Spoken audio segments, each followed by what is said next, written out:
everyone. Thank you so much for joining us today. Tonight is our book celebration for I'm Speaking Now. Black women share their truth in 101 stories of love, courage, and hope. So I just want to welcome you all to us with us today. I want to welcome my guests today. We're going to have a wonderful celebration, a book reading. We're going to share some stories about um, our our experiences with our children and doing their hair. So as usual, before I do any stream, I want to just go ahead and pray. So if you don't mind, dear Heavenly Father, we thank you for this day. We thank you for this celebration. We thank you for the wonderful book that you've allowed to come through. I just pray that we have a wonderful time and that people that join us will just learn so much about hair and about mothers and daughters and their relationships. In Jesus' name we pray. Amen.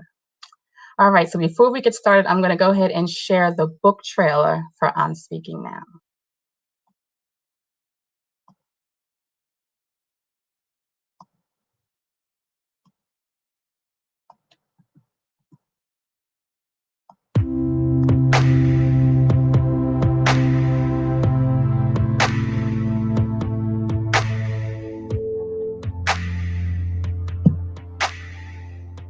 I'm Christine Dixon, and I'm speaking now. I'm Courtney Conover, and I'm speaking now. I'm Edna Moorhead Briggs, and I'm speaking now. I'm Lexi Real, and I'm speaking now. I'm Reverend Michelle Sweeting DeCaro, and I'm speaking now. I'm Brina Clark, and I'm speaking now. I'm Brina Clark, co-author of Chicken Soup for the Soul. I'm speaking now. Black women share their truths in 101 stories of love, courage, and hope. And we are speaking now. And the world is listening. I'm Speaking Now are straightforward accounts of our daily lives.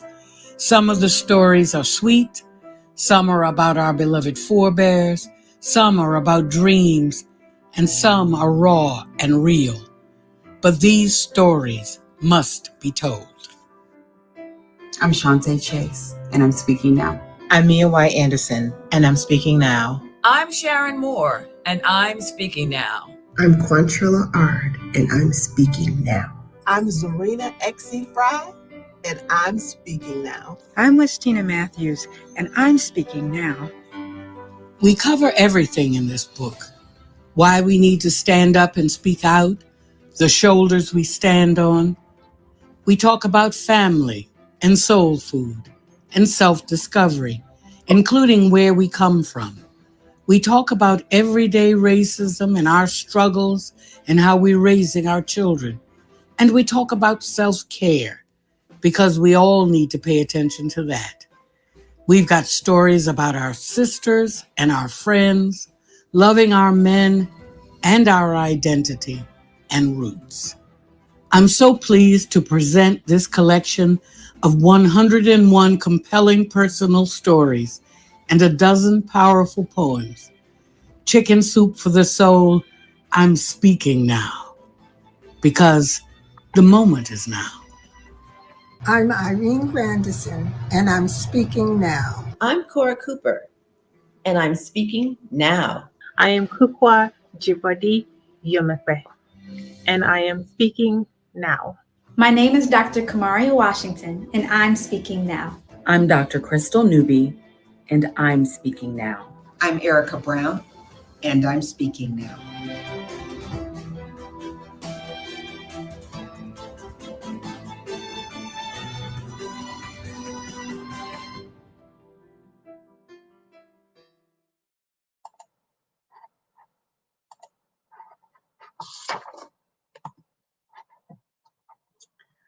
Wonderful. So I hope you enjoyed that trailer. So I have a copy of the book right here. I'm Speaking Now. Black women share their truth in 100 stories of love, courage, and hope.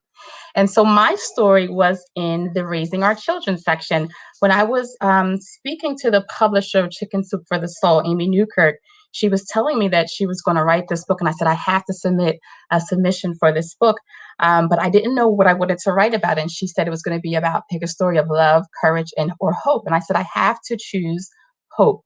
I'm sorry, I have to choose love. And I thought about the love of a mother and a Black woman for her children.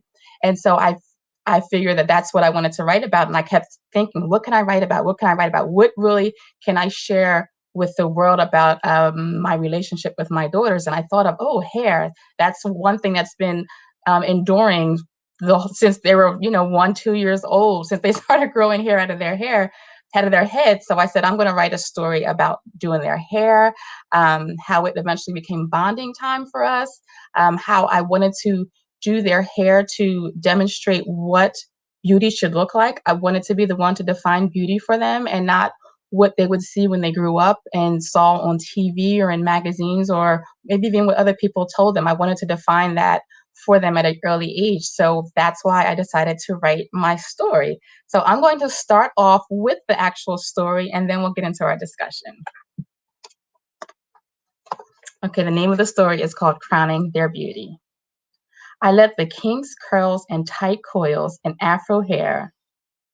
I feel that kinks, curls, and tight coils and afro hair is beautiful and unique. No other race on this planet has hair like ours. That makes me proud. That's by Monica Milner. As I stared at my daughter's hair, seemingly going in every direction, I inhaled deeply, ready to take on this challenge. Hours earlier, while visiting a friend out of town, I was unexpectedly taught how to braid hair into cornrows. On my way back home, I visualized my fingers separating and then weaving the sections of Kennedy's hair in and out, forming a perfect cornrow. My daughter was 2 years old, but I had never learned how to braid her hair. Now was the moment of truth. Could I really do this? I tried many times before, but I just could not get my fingers to work together and manipulate her hair into the seemingly complicated style. But that night was different. I parted her hair into sections with my comb and my fingers moved exactly how I wanted them to. I braided a beautiful cornrow into my daughter's hair and then another, and then another. Soon all her hair was neatly braided back in a straight rows. I leaned back in awe as my husband complimented my work. My heart was bursting with pride as I considered this a major feat as I was a relatively new mom. Braided hair was like a rite of passage in my community. Didn't almost every little Black girl wear her hair braided at some point during her childhood? I did, along with my 3 sisters. Our mother washed and styled 4 heads every Saturday night so our hair would look nice and fresh for church the next day and the following week. As a child, I did not look forward to those Saturday nights with the tugging and pulling of my hair and sitting on the floor between my mother's knees, watching something on TV that I had no interest in. When I had my daughter, I wanted hair time to be different, a special time for mother-daughter bonding with fewer tears and more smiles. When I had my second daughter, Cassidy, I noticed her hair was different than Kennedy's. When I was growing up, African-American hair was generally placed into 2 categories, good hair or nappy hair, as if those were antonyms. This categorization usually came from within the Black community, and measures of beauty were often based on hair texture and length. Even though my daughters had very different hair textures, I saw no reason why they both couldn't be considered good hair. I implemented an alternating styling schedule for their hair. It usually took me about 2 hours to complete their braided styles, so we always picked a movie that both mom and daughter wanted to watch. That made the time go faster and took their mind off the discomfort they might feel during the process. If styling took longer than an hour and the movie was over, whining and complaining would soon follow. I lovingly cared for their hair, using products and styling techniques to ensure that it was healthy and strong. I was determined to be the one to define beauty in my household. Because African American hair is so versatile, I was able to style each of their hair uniquely, giving them a hairdo that complemented their facial features, hair texture, and length. After I finished, I would gush and tell them how beautiful they looked. I truly cherished our time together. I painstakingly washed, detangled, and styled their hair, knowing they would see the reflection every day when they looked in the mirror. Their hair was my art canvas, and I wanted to create a masterpiece. It was important to me that they liked what they saw, as I knew their self-image would follow them into their teenage and adult years. I would always hold my breath as they looked into the mirror, watching them stare at their reflection and wait for their smile and verbal approval. I rarely did their hair the same way, not just because they were different in textures and lengths, but most importantly, I didn't want them to compare styles or think that one looked better than the other. As they grew older, my daughters would send me pictures of styles they wanted, some of which looked complicated. Most of the time they came out well, but there were a few disasters. My daughters are now teenagers. They no longer need me to wash their hair. My older daughter has taught herself how to braid, and occasionally she tries out new styles. I only get the honor of braiding her hair or twisting it a couple of times a year. My younger daughter has decided to lock her hair. So that was another styling technique that I had to learn. I still do her locks regularly. They're sometimes referred to as dreadlocks. And occasionally I watch videos to learn new ways how to style them. When I look at her finished product, I'm still amazed I'm able to create such a work of art to complement Cassidy's beauty. I'm often asked, why don't I just pay for someone to do their hair instead of spending all that time doing it myself? I've always felt privileged to have the ability to do their hair. I know every section, the areas that always get tangled, and the curve of their heads. This was always a labor of love for me, and I've never regretted the time that I've spent on their hair. One day they will be off to college and then living their own lives. I pray they have daughters of their own so they can define and create beauty for my grandchildren. I hope they find their own way to ensure hair time is their own unique experience of spending quality time together and bonding while tending to the most important physical feature of a Black woman, regardless of age. One of the most important physical features of a Black woman, regardless of her age, her crown. But if not, they can always bring them over to grandmom's house. I'm sure these fingers will still be able to work their magic.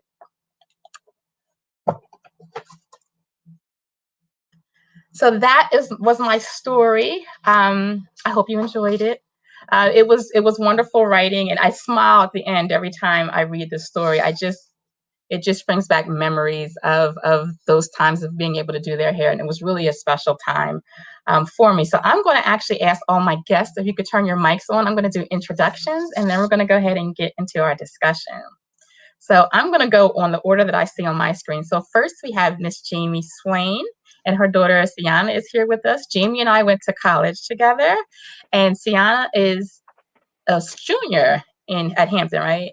So she's a junior at Hampton. And then we have Miss Christina Smith and Aviana. And Christina and I, we served together at our church and children's ministry. And Aviana is 13, and I want to say 7th grade. Is that right? Eighth. Okay, 8th grade. Yep. 8th grade. So welcome. And then we have Dr. Quantrilla Allard. And if you remember on the video, she was actually on the video we just showed. She was saying, I'm speaking now. And she's also a contributor. So she's going to get her reading at the end. But Dr. Quan, I want to say thank you for joining us as well. Thanks for having me. And then last but certainly not least, I have my daughters that were in the story, Kennedy and Cassidy. And Kennedy is 16. Like I said, soon going to college. That'll be next year for me. She's going to be off to college. She's starting her senior year. And then Cassidy's my youngest. She is 13 and starting her freshman year in high school. So ladies, thank you all for joining us. So as we get into this discussion, was there anything in the story that resonated with anyone? Anything that you may have experienced when you did your daughter's hair time? Or was hair time for you? Was there anything that resonated with you from that story? I know for me, Tonya, what stood out the most was we just think about hair as just something that we have to get done, right? Like you can't send your child out looking a mess, right? But there were so many layers, right? There were so many layers to what you were saying.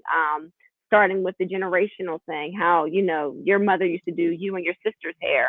And that made me think about generations with my mother and then me and then my daughter Aviana. My grandmother could not do hair, so my mother would have a bun up on top of her head, bushy down on the edges. All her school pictures are like that, and she hates them. She hates every single picture. So when she had me, it was crucial. You have to get your hair done. Like there's no ifs, ands, or buts about it. I'm gonna learn how to braid. It's gonna be great. Whether you like it or not, that's what we're gonna do, right? So then when I had Aviana, I didn't know how to braid. I didn't know how to do hair. So it was a learning process. So just thinking about the generational effects of doing hair, I really saw that reflected in your writing. And the other thing was being intentional. Like I never even thought about it being a bonding thing. Again, I just thought about it getting it done. So I just love how intentional you are with spending time with your girls and just making that moment special. And also the last thing is controlling the narrative. I always wanted to make sure that I was the one controlling the narrative when we were talking about beauty for my daughter. So no, you don't have the right to tell her never to cut her hair. No, you don't have the right to tell her she needs to straighten it or leave it curly. It's totally up to her and what she wants to do with her hair, because like you said, that's her crown and that's her right. So wonderful. Anyone else want to share? I say every time I hear that last line or read that last line, I like get a little teary. I smile. I get to see you smile. Yeah, I mean, it's like a feeling of like, because Sienna is older, like she's a junior, and just thinking like, wow, like soon, within the next 5 or so years, I could be a grandma, and she could bring a baby over, and I could do her hair, and just the thought of like this generationally, I will be doing her hair, and then when I'm no longer here, it's gonna just keep on going. It's a part of our culture, and it's just like just pride and just joy. Just thinking about it is like it's something. It really speaks to me.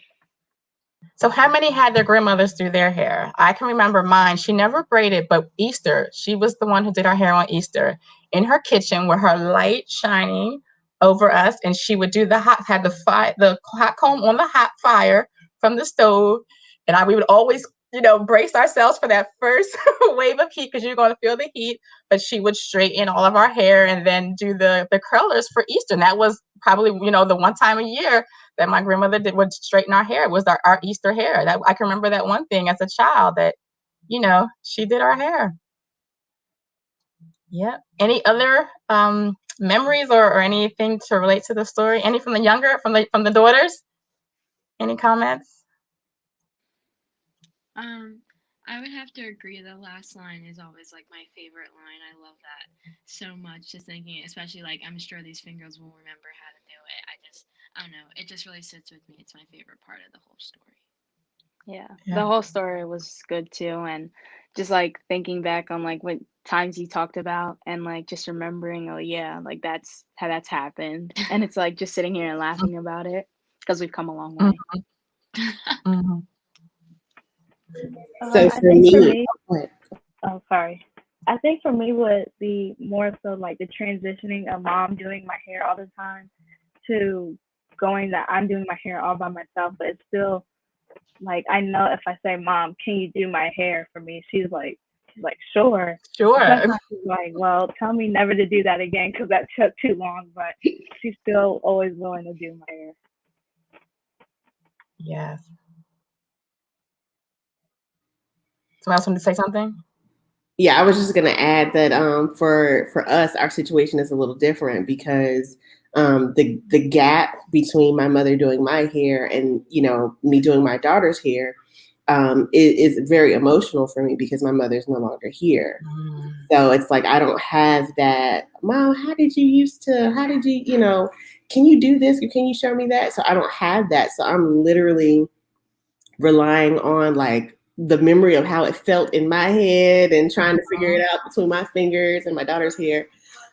So I'm trying to now recreate those memories with her because, they are very special because those are the times that I really remember being close to my mom is when she was doing my hair. So yes. And your daughter's younger, right? She's 7, right? No, she's 5. Oh, she's 5. Okay. Okay. Wonderful. Yeah. So, as we were joking, Jamie and I were talking. Does anyone else utilize the movie, using the movie or something? What did you use to distract, or what did you use to distract your daughters when you were doing their hair? Because I know a lot of times we have to pull and the brush hurts and tears come. So I can remember before we did that, it would be crying the whole time, and it was just finding something to distract them. And once movies came on, it was fine. But once that movie went off, if I didn't finish within the time of that movie, it was going to be rough trying to finish their hair with the tears and the whining. So that I can remember just being so frustrated. Like, I have to hurry up. This movie's almost over. It has to be done by the time the movie's over. when Sienna was really little, I don't know if you remember Sienna because you were so young.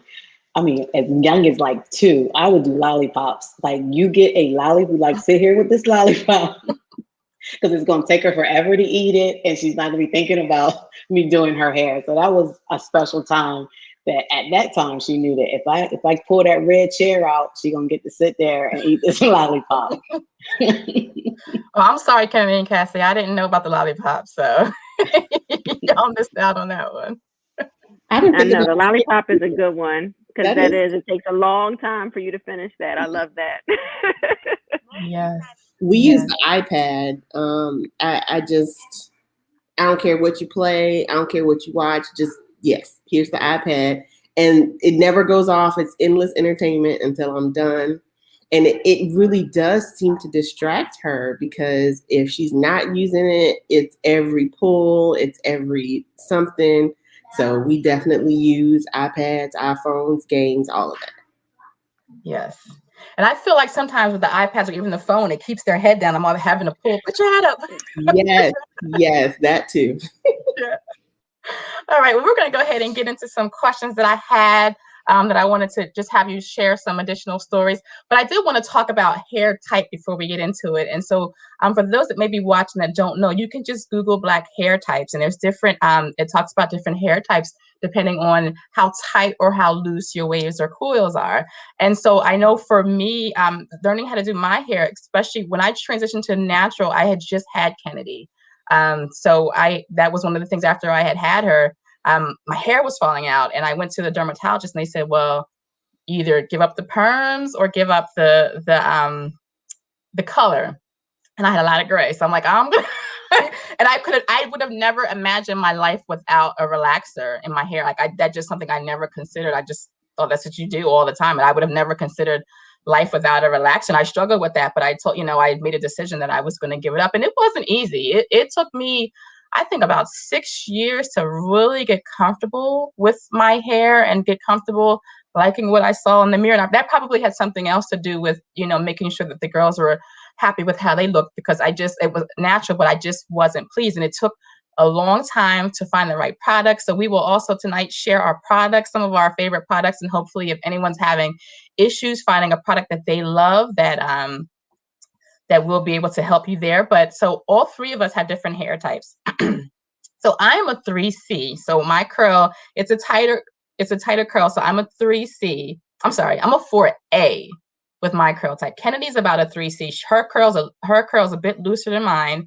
And then Cassidy is a 4C, which is the tightest curl pattern. So there's not a way that one product would work for all three of us, because we all had different hair. So with that, your hair with a curl would hold a certain type of moisture. So it took a lot of trial and error, a lot of spending money, and a lot of different natural hair products coming out, and me trying this and that, and then having a bottle that's 3/4 full because it didn't work, just sitting in my cabinet. But that was one thing that it took us a long time to be able to find the right products that worked for all of our hair.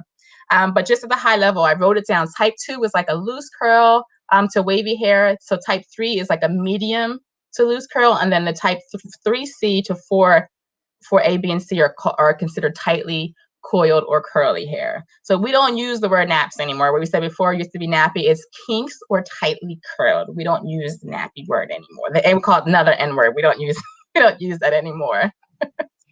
So moms, I'm going to ask Dr. Kron and Christina, if you don't mind, in that order, can you describe what hair time is like was like in your household? Talk about maybe something that's pleasant, maybe something that may have caused tears. Do you look forward to it? Do you dread it? Talk about the experience of doing hair in your homes. Dr. Kron, you go first.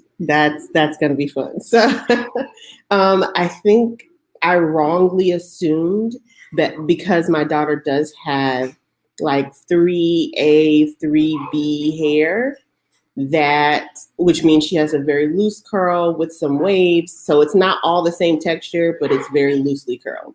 So I wrongly assumed that hair time was going to be easier. I wasn't going to have to pull as much. I wasn't going to have to. So I want to say when she was younger, hair time was much easier, mainly because it was easier to distract her. Now that she's older, she's a lot more vocal.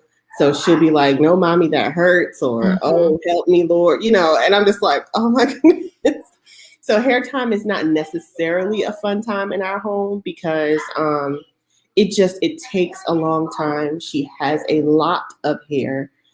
So it's just like, okay. But the other side of that is, teaching her how to love her hair. And even though it may take a little longer, I teach her how it's worth putting in that time and putting in that effort so that her hair can look nice the way she, now she's very vain at 5 now. She's like, oh, I want my hair to, look like this, or can you braid it like this, or I want it to be slicked down on this side. And I'm like, how do you have all these requests? So, we're still trying to navigate hair time over here. We found a way to not have so many tears, but we're still working through it. Okay. And I can remember it. Like, I think when the girls would have pain or say ouch, it would cause me anxiety. Like, it would make me anxious hearing them being in discomfort. So that's, I can remember that. So I don't miss that part at all. How about you, Chris? Well, for us, we don't have that much hair time anymore because I'll be honest, in middle school now. So I kind of want to try to advocate for her to do her own hair. But when she was little, like I said, we kind of grew together with this hair journey. It went from little barrettes to little ponytails to, okay, Mama, it's time to get on YouTube and try to learn how to braid. But Abiana has always been really easygoing. So what we would do is have like dance breaks. So when Abby was little, she really, really enjoyed like musicals and stuff. So High School Musical was it. We put that on. I'll do half her head. She'll get up. She'll do a little dance. And I'm like, okay, come on back. Let's finish this hair. So that worked for us. Another thing that worked for us was we did Curlbox. So we had a subscription to Curlbox. So every month we would be unveiling like all of these different products, and we would get excited about it because if it didn't work on her hair, we have 2 different hair types as well. If it didn't work on her hair, we usually work on my hair and vice versa. So we would kind of unbox together, and that would be something that we would enjoy to do together and try to figure out what works. So that was what we did. We worked out. So Abiana and Cassidy, let me ask you this. What do you like about getting your hair done, and what do you not like about getting your hair done? And Abiana, you can go first. To be honest, getting my hair done is just kind of like a normal thing for me. Not like kind of because like to be honest, I don't really like mind getting my hair done. Like when my mom does my hair, I'm just like, okay, and I'll just be sitting down, not even bother if the TV's on. And I'll just be like, okay, and then if the TV's off, I'll just be like, all right. And then sometimes if it's like a school night, if I have like any tests or like any kind of schoolwork that I might need to get catch up on, then you would like study, like do like some studying. And then I would say the thing that I don't really, there's really nothing that I don't dislike about getting my hair done. It's if I'm doing it like if it's like really late in the night, like if I'm doing it like really late, then I'll start like falling asleep, and then I'll just like try to keep myself up, and I'll just be like, And I'm telling you, when you guys fall asleep, it's such a pain to have to keep pulling your hair up and having our hands to the side and try to. You start putting a pillow on your knee to kind of like lay them down, Or lay them down on your knee. Right. How about you, Cassidy? What I always liked about getting my hair done was like how it would look in the end, like knowing it would always like my hair would look fresh and would look nice. And so like that way the next day I can go into school and just be like, oh, I got my hair done, look cute. But what I really disliked, and I still dislike to this day, is the pain, like washing my hair, just like knowing I have to sit down for like a lot of hours and just get my hair done. Just all of that. I don't like it. And it's much longer now that you have locks, right? It takes me longer to do your hair than when I used to have to braid it. Yeah, it takes like 2 more hours than it used to. Yeah, it's long, so I don't look forward to it. I mean, I like seeing the end product, but at the start of the evening, I'm like, oh. All right, I'm gonna go back to the mom. So I'm gonna go to Jamie and Chris this time. When you were doing your hair, what is your intention and your purpose for doing your daughter's hair? And do you pay other people to do your hair as well? And which out of those 2 do you prefer? So Jamie, you can go ahead and start. Okay. So my intention or purpose when I first started doing Tiana's hair was really about just instilling her like self-care, her self-awareness of her hair is different. Also accepting that her hair is different and loving that I can change it up. It can look like this, it can look like that. And so I just wanted her to be very comfortable with her hair because this is the hair you have. This is what it's gonna be. So I want you to love it. And And to be honest, the other part was it's a reflection of me. I know that's really shallow, but still, No, what it's you're not. not going to do We is all- be out here in these streets and they talk about your mama didn't do your hair. So there's that. Yes. Yes. Thank you for being honest. Yes. That's the other side of it is, if your kid's out and their hair's not right, they're not looking at their dad. It's they're like, why would her mom? And you see her hair, the mama hair always look good. Why would she have her daughter's hair like that? So it was that, and then over time, with me doing her hair, it would teach her how to do her own hair. So those were the main things, the reasons why I did it, and the intentions that I set. The other thing, as far as do I pay people to do her hair? Yes, I did. It was transitioned pretty much. She's looking like, oh, I remember the transition. When I brought home KJ, poor thing. She was the only child for so long. All the attention was on her. KJ came home and it was 11 years, almost 11 years later. Mommy needed help. And once again, I wasn't going to send her out there with her hair looking crazy. So I had to find another mom to help me out. And please help me make sure that my child's hair is okay when she go to school. So so that's when it started to people pay hair. I wouldn't say I really have a preference anymore. Well, now at 19, my preference is me because I don't get to do it that much. So when she does ask me to do her hair, I like to do her hair, even though I might complain to her inside. I'm like, I get to blow dry her hair. I get to twist her hair.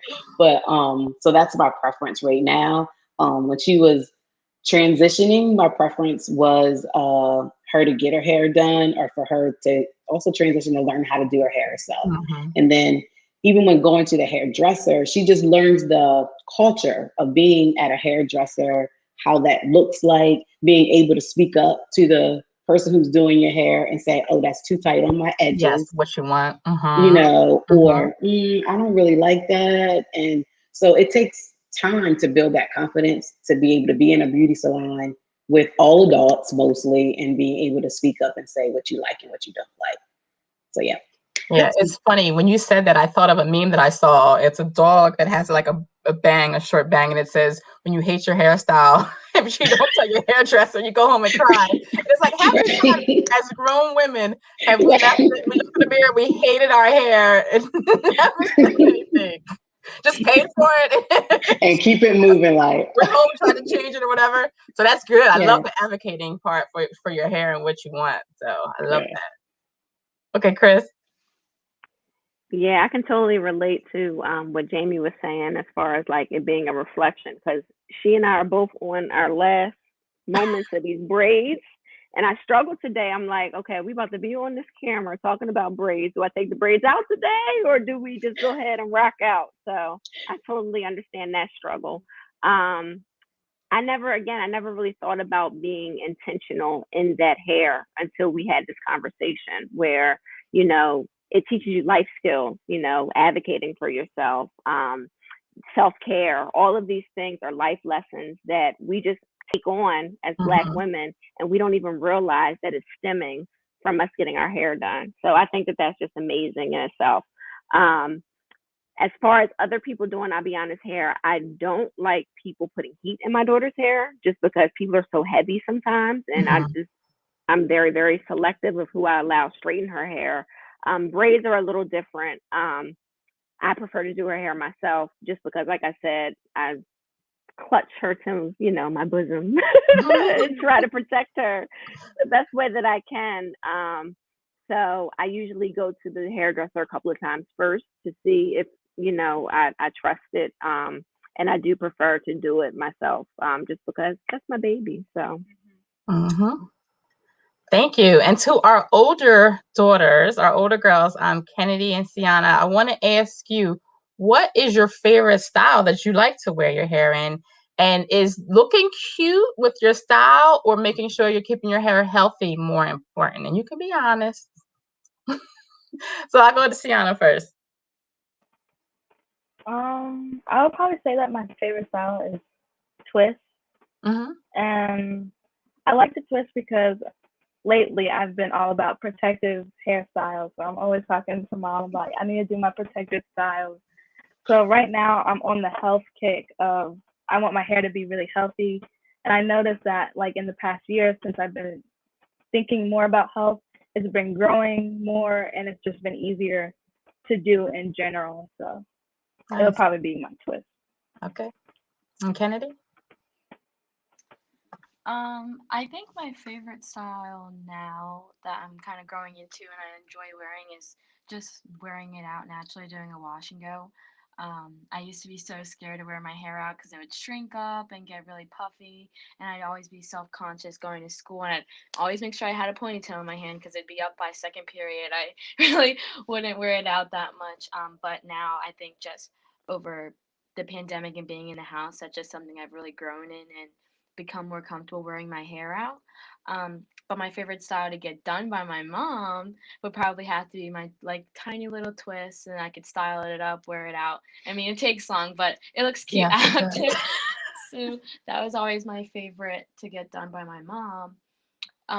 But I think as far as health, I've been kind of trying to focus on that more, but I think sometimes it goes against convenience, and so it's like it's really easy to just throw this in a ponytail, and then I notice like my hair is breaking off in the back, but I was like, I have practice, I don't have time to do all of that, like all my hair. So I'm working on making sure I do healthy styles, trying to do a lot of twist outs, keep it in for a couple days, and I just recently just made started focusing on making sure I take care of my ends, because I just noticed that my hair will be growing and then my hair will break off at the ends, and so it's not really getting any length because it's breaking off at the bottom, even though it's growing from the top. So that's just something that I'm really beginning to focus on. Good, good. Thank you. So I'm going to throw this out just to everyone. And Dr. Kwan, I'll have you go ahead and start first with this answer. Are there any preferred products or styling methods or tricks that you want to share with our audience tonight? Sure, sure. So I have tried some of everything for my daughter's hair. And y'all, I just want to let you know, just because, the hair may seem curlier or straighter does not mean that any product will work for their hair. You literally have to go through and try. It's trial and error. And so a friend of mine started a hair care line. And, I was like, okay, I've been following her, been cheering her on, and sharing her stuff. So I was like, well, what, the ultimate test, right, of support is whether or not you put your money where your mouth is. Right. So I tried it and immediately I was hooked. I just loved the way it made my daughter's hair feel. It smelled good. So, she wasn't like, oh my gosh, that smells terrible. Cause she has no filter either. So, it smelled good. It really, and one of the things you want to do when you're, taking care of your hair and you're getting different hair care products is pay attention to how your hair feels after you shampoo it and after you condition it.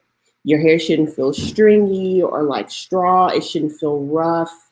And I love the fact that all of her products made my daughter's hair feel softer, and it was easier for me to get through it, and all of these things are super important to hair care time. So I only stick with her products. The products are called Miche Hair Beauty Products, Miche. And you can find, look at that, I got the website. Yes. And, it's worth the what you invest.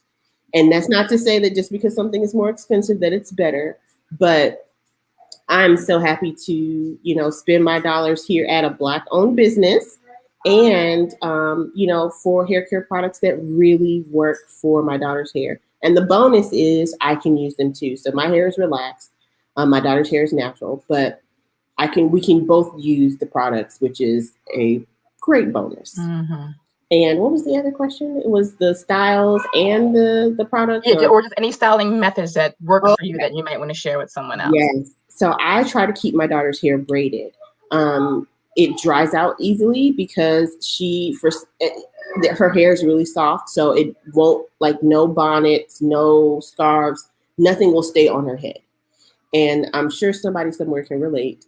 So every time she wakes up in the morning, her hair, all the moisture is soaked out because of the pillow or the sheets or whatever. So I try to keep it braided, which helps keep it from looking all kind of helter-skelter. But now I'm also going to invest in a satin pillowcase for her because she cannot keep anything on her head. So that's my preferred method of keeping her hair in kind of like cornrows, different styles and cornrows. And I don't have to do it as often. So I spend one almost 6 to 7 hour day, y'all. I do on her hair. And once it's done, you know, I won't have to do it again for maybe 2 or 3 weeks. Yeah, that's a blessing. Yeah. Thank you for sharing. Thank you. All right, Christina, any products or styling techniques that you want to share, or styling secrets that you want to share that work for you? Yes. So I was just sitting here thinking about my mom. She used to get like the pink moisturizer, and then she would like get vitamin E. Yes, she would get vitamin E pills and pop them and mix it in together and make her own concoction. So thank goodness we have a list of we have access to good hair care products. So one time, Abiana went to the beach, and she has really, really thick curly hair. And against my better judgment, I let her wear her hair out for 3 days and then go right into the water. Lo and behold, it was a knotty mess, right? So I was like, how are we going to get through this? On Jackie's, not on my watch, is a go-to. You just put this on the tangles and you can like literally detangle with your hands. So this is my go-to. I love these products. Yes, after taking out braids, you know, you don't want to put your hair right underwater. So what I'll do is I'll detangle with that first before I even think about shampooing or anything. That is my all-time favorite go-to. Thank you. Any styling techniques you want to share or secrets? Styling techniques. No, nothing really. Like we use a big tooth comb. We start from the ends and work our way up. And you just take your time. I know last night you shared that you do the quads, Tonya. That's the best thing. You section that hair off and you just take your time through it. And just most importantly, just do it in love. Like children can feel when you're presenting anything with love. So if you're doing it with love, like, listen, this is how we're working through this. You know, we in this together. They respond a little better that way. So do everything in love and not on my watch. Yep. Thank you. Thank you. All right, Jamie, any secrets, any products you want to talk about tonight? Okay. One product that I use in the summertime is Kinky Curly. The Kinky Curly Detangler and the Kinky Curly Custard for my washing goes. I really like it because it doesn't make your hair hard and crunchy when it dries. So I like that. 2 tips with that is that what products I use in the summer don't necessarily work in the winter. So you might have to switch up when you're wearing your hair natural of which products you use when it's real hot outside, and you can go with your hair completely drenched versus when it's cold in the winter and you don't want to totally drench your hair, so you'll need a totally different product.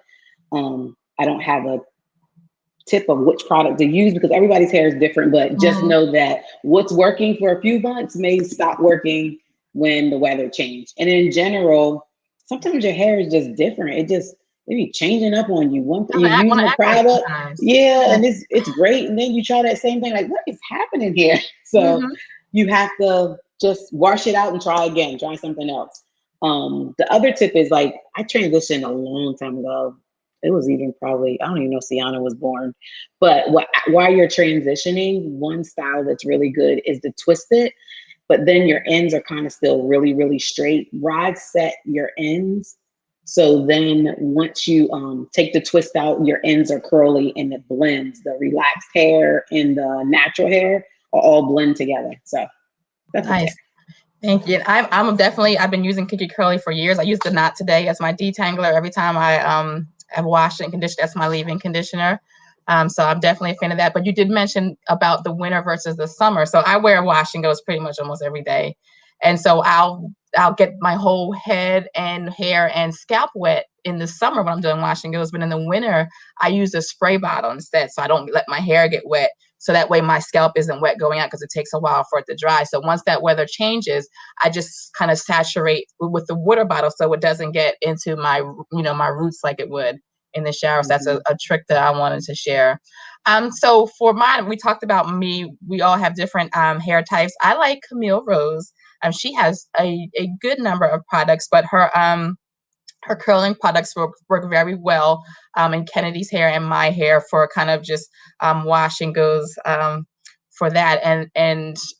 But she has other products, her deep conditioners, like just she has a $10 sale, I think one time a year. And so that's what I always do, the $10 sale. And I'll try if I want to try new things there. And then once I have it, I stick with it. I know she's like in CVS and Target and other places, but you can get her online if you sign up for her website and just kind of be an insider, because she has sales very, very often.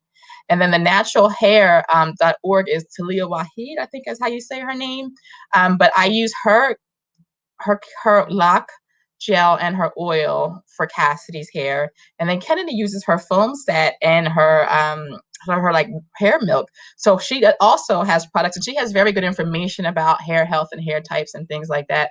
So I like her site as well. She does a good job as well. And I wanted to share a story as far as a styling trick. I know Christina mentioned it already about quads, but a friend of mine, Nissy, on the day the book came out, she had reached out. She's like, someone gave me your information, used to help out with natural hair. Hair time is terrible. My daughter hates it. She's crying. It's a mess.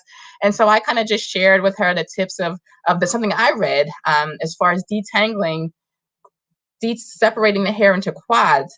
Now with that, I think a rat tail comb is like gold. If we cannot find a rat tail comb in our home, it's going down. I need to know where the rat tail comb is at all times, because it's a lifeline for detangling, because just that, and the rat tail is like it's a long comb with a skinny tail, but I like the metal one, and just it helps me separate and detangle hair.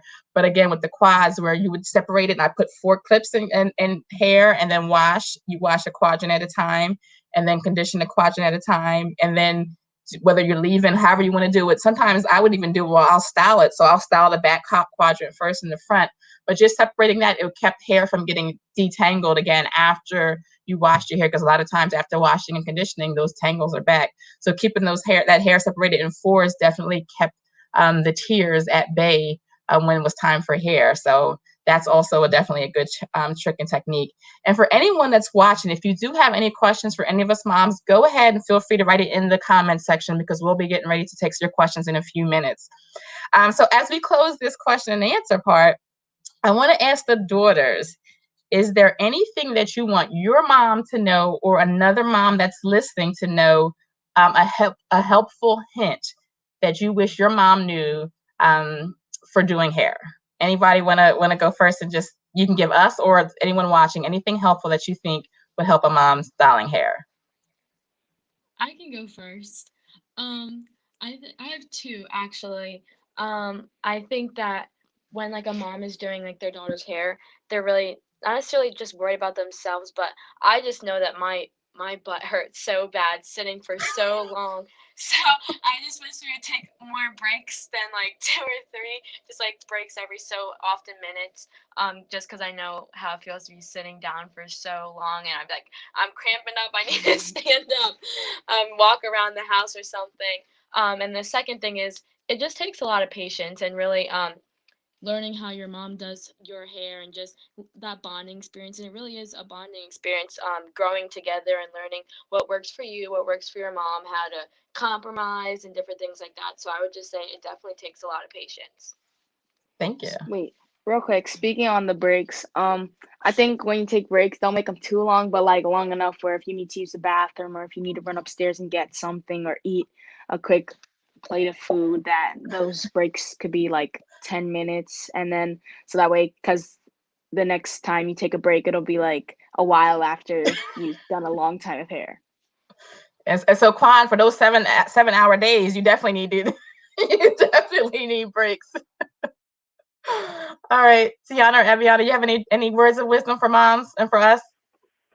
I do agree with Kennedy. My butt is like, I was like sitting, I'm just like, and I like, when I like get back up, I'm like, I want to sit down again. Like, I don't feel like sitting.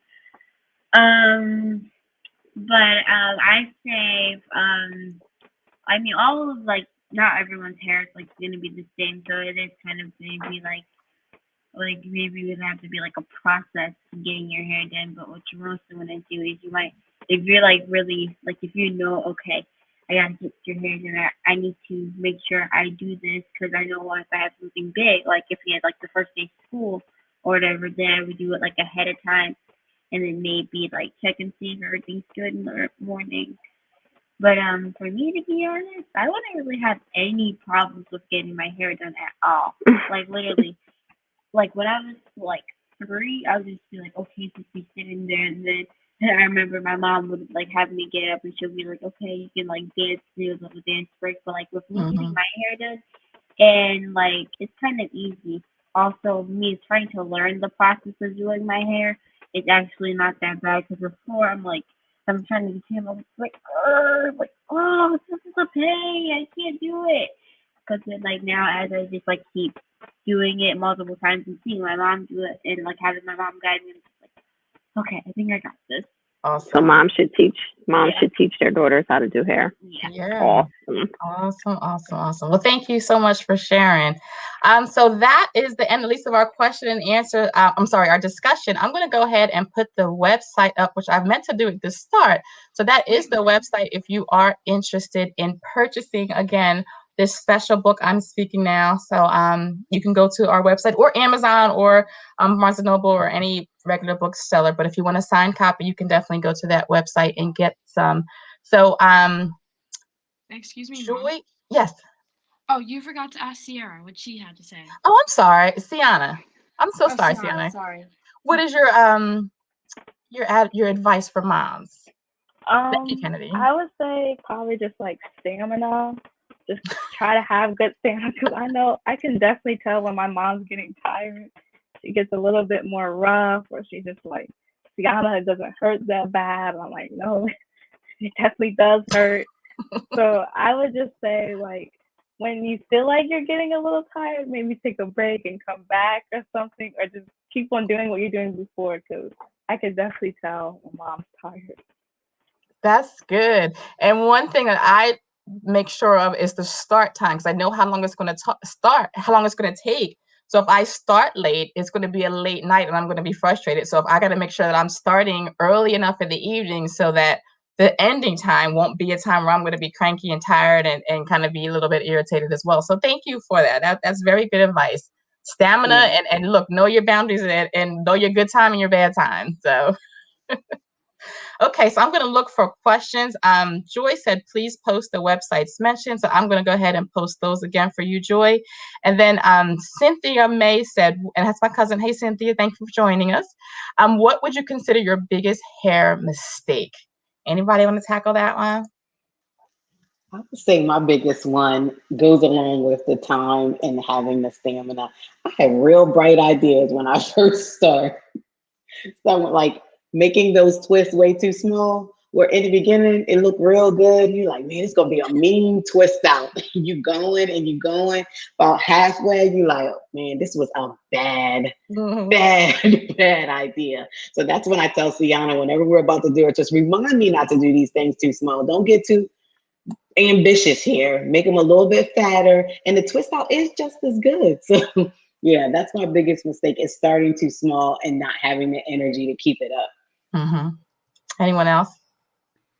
Oh goodness, I would say, you know, the styles that have a lot of tension on the edges, you know, those edges don't have to be as slick as you think, right? You know, make sure you're protecting your edges, and you know, always use like ponytails and the cute little things we like to put in our daughter's hair. A lot of times they really pull on those edges, and you know, it's hard to get those edges back once they're damaged. So just being real careful about that. I think I was so like, oh, it has to be so neat and so meticulous and everything has to be laid correctly. And I'm like, oh, wait, you know, and I could start to see where some of the tension on my daughter's edges was like, oh, no, let's pull back. So that's probably one of the biggest mistakes I made early on, was trying to make sure that everything was, you know, nice and neat and flat and laid and tight. And no, those edges were like, hold up, sis. So. Yeah, I think that's a good one. Same thing as far as just probably not caring for their edges is probably a big mistake that I did as well. A lot of the pulling, tight ponytails, tight braids. Whereas when you're doing it doesn't feel that tight, but then you look at them like, oh, it's pulling her, it's pulling their skin. So I think that's one of the biggest regrets I have, is probably doing their hair too tight and kind of messing with their edges too. And my own edges, I think is as well. Any other answers to that? And any other questions for anybody else watching? Okay, we're at 8:56. So what I'm going to do, so Dr. Kwan is on with us. And again, she is also an author of our book. So if you see her little pink and green on, she and Miss Jamie are my D9 sisters. They are members of Alpha Kappa Alpha Sorority. And of course, I am a member of Delta Sigma Theta Sorority Incorporated. But I want to thank you ladies for joining us again tonight. But Dr. Kwan, if you don't mind reading your story, it's called An Introduction. And I do have a website for you as well that I want to share. This is Dr. Kwan's website. You can go there and find out more about her. And you don't mind giving an introduction of your just expertise and background in the literary world, because I know you're doing big things this year. And if you don't mind, you have a platform to share just what's going on in your world, and then you can go ahead and read your story. Sure. I wear several hats, but my most recent and probably most exciting hat is that I have become a literary agent. So I am super excited to help people steward their stories and birth books and all of those good things. So you can find all that interesting stuff out on that link tree down there. And I also do a lot of work with Black maternal and infant mortality and health. So you'll see me talking a lot about that on my socials, and lots of other things too. But my passion is writing, and so I'm so grateful to share this honor with Miss Tonya in our book. And so I start off, what chapter is this? I start off chapter 5, and my my submission is called An Introduction. Hey y'all, it's me. Yep, still here, fighting, showing up, fixing meals and kissing boo-boos, doing holy work, resisting with joy and confidence, taking pride in rest, loving my husband, gathering knowledge, those regular things, passionately creating spaces that are safe and warm and life-giving, looking into the eyes of my children, wondering what the world will be like for them. Will they know peace? Will they finally get the chance to live as a human being, not as a construct determined and defined by others? Yes, we are Black. Black is beautiful. It glistens, it warms, it comforts, but it also draws attention of which it never asks. So I must weep and pray, teach and tell of the horrors from which our Blackness has come. Yet, joy is there too. Happiness, connection, culture, community, identity. I sprinkle joy around like confetti. I am a Black woman, sophisticated, educated, and melanated. My sons are young kings who have brilliance in their veins. They rise like the sun on the horizon. My daughter is a little queen who commands respect with the corners of her smile and the smooth glide in her gait. My husband is the rock and cornerstone of our home, the strength and virtue of our family. His presence is not a threat. It is safety and peace. We hold space as equals. We hold space as experts in our fields. We laugh and we love. We are image bearers, holding up the light of truth and the banner of justice. That's my introduction. I'm still here, slaying giants and making it plain. Holding hands and crossing intersections of racism, sexism, and everything else. Advocating for a better life that rushes like a waterfall, splashing drops of value and equity everywhere. Taking time to smell the roses, all while reminding folk why thorns have a purpose. Yep. Hey y'all, it's me. unbroken, unwavering, and unapologetic. Yes, I love, love, love that. Thank you. Thank you. I love that. What a fitting ending for tonight. Tonight was wonderful. I want to thank each of you for joining us today. I just want to again thank everyone that joined us. You can find the book on the website or on Amazon or Barnes and Noble. I was supposed to have prizes and things, but I think we just got so much into our conversation. So what I will say, if anyone does sign up on the Destined for the Dubs, sign up with your email to follow us. I will have a drawing for a free book that we will send out to you. So I will do that. So I apologize. We didn't have our games, but we just had such a great conversation. So thank you, each of you. I learned from each of you. I want to say thank you. You are all beautiful in your own right. Your beauty just from your hair on down, your personalities, your spirit. So I just want to say thank you for this wonderful event. And to everyone that joined us, thank you for giving us your time and sharing it with us today. And I want to say good night to all. Thank you.